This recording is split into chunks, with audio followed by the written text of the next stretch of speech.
Matius pasal 15 ayat 1-39.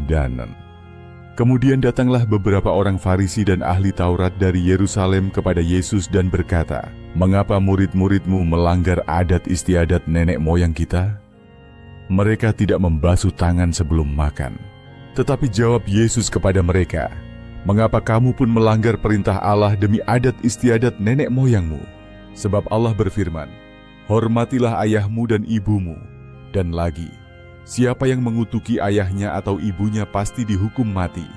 Tetapi kamu berkata, barang siapa berkata kepada bapanya atau kepada ibunya, 'Apa yang ada padaku yang dapat digunakan untuk pemeliharaanmu, sudah digunakan untuk persembahan kepada Allah,' orang itu tidak wajib lagi menghormati bapanya atau ibunya. Dengan demikian, firman Allah kamu nyatakan, tidak berlaku demi adat istiadatmu sendiri. Hai orang-orang munafik, benarlah nubuat Yesaya tentang kamu. Bangsa ini memuliakan aku dengan bibirnya, padahal hatinya jauh daripadaku. Percuma mereka beribadah kepadaku, sedangkan ajaran yang mereka ajarkan ialah perintah manusia." Lalu Yesus memanggil orang banyak dan berkata kepada mereka, "Dengar dan camkanlah, bukan yang masuk ke dalam mulut yang menajiskan orang, melainkan yang keluar dari mulut, itulah yang menajiskan orang." Maka datanglah murid-muridnya dan bertanya kepadanya, "Engkau tahu bahwa perkataanmu itu telah menjadi batu sandungan bagi orang-orang Farisi?" Jawab Yesus, "Setiap tanaman yang tidak ditanam oleh Bapa-Ku yang di sorga akan dicabut dengan akar-akarnya. Biarkanlah mereka itu.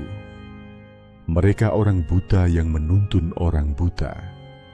Jika orang buta menuntun orang buta, pasti keduanya jatuh ke dalam lubang."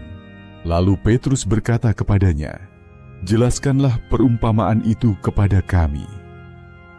Jawab Yesus, "Kamu pun masih belum dapat memahaminya. Tidak tahukah kamu bahwa segala sesuatu yang masuk ke dalam mulut turun ke dalam perut lalu dibuang di jamban? Tetapi apa yang keluar dari mulut berasal dari hati, dan itulah yang menajiskan orang. Karena dari hati timbul segala pikiran jahat, pembunuhan, perzinahan, percabulan, pencurian, sumpah palsu dan hujat. Itulah yang menajiskan orang.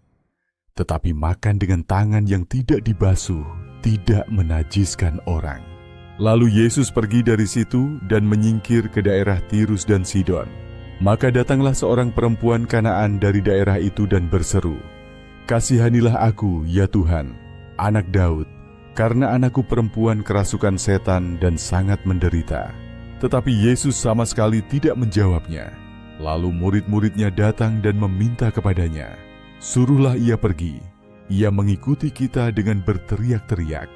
Jawab Yesus, "Aku diutus hanya kepada domba-domba yang hilang dari umat Israel." Tetapi perempuan itu mendekat dan menyembah. Dia sambil berkata, "Tuhan, tolonglah aku." Tetapi Yesus menjawab, "Tidak patut mengambil roti yang disediakan bagi anak-anak dan melemparkannya kepada anjing." Kata perempuan itu, "Benar Tuhan, namun anjing itu makan remah-remah yang jatuh dari meja tuannya." Maka Yesus menjawab dan berkata kepadanya, "Hai ibu, besar imanmu, maka jadilah kepadamu seperti yang kau kehendaki." Dan seketika itu juga anaknya sembuh.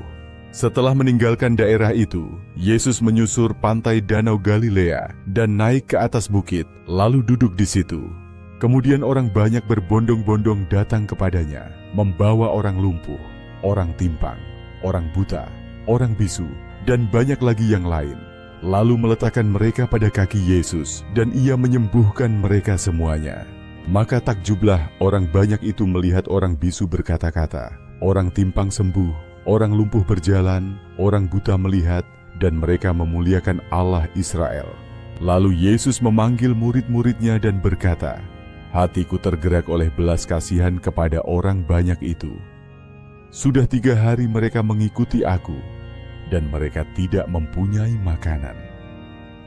Aku tidak mau menyuruh mereka pulang dengan lapar, nanti mereka pingsan di jalan." Kata murid-muridnya kepadanya, "Bagaimana di tempat sunyi ini kita mendapat roti untuk mengenyangkan orang banyak yang begitu besar jumlahnya?" Kata Yesus kepada mereka, "Berapa roti ada padamu?"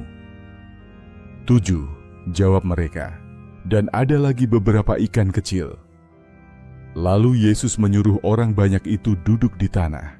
Sesudah itu ia mengambil ke-7 roti dan ikan-ikan itu, mengucap syukur, memecah-mecahkannya, dan memberikannya kepada murid-muridnya. Lalu murid-muridnya memberikannya pula kepada orang banyak. Dan mereka semuanya makan sampai kenyang. Kemudian orang mengumpulkan potongan-potongan roti yang sisa, 7 bakul penuh. Yang ikut makan ialah 4.000 laki-laki, tidak termasuk perempuan dan anak-anak. Lalu Yesus menyuruh orang banyak itu pulang. Ia naik perahu dan bertolak ke daerah Magadan.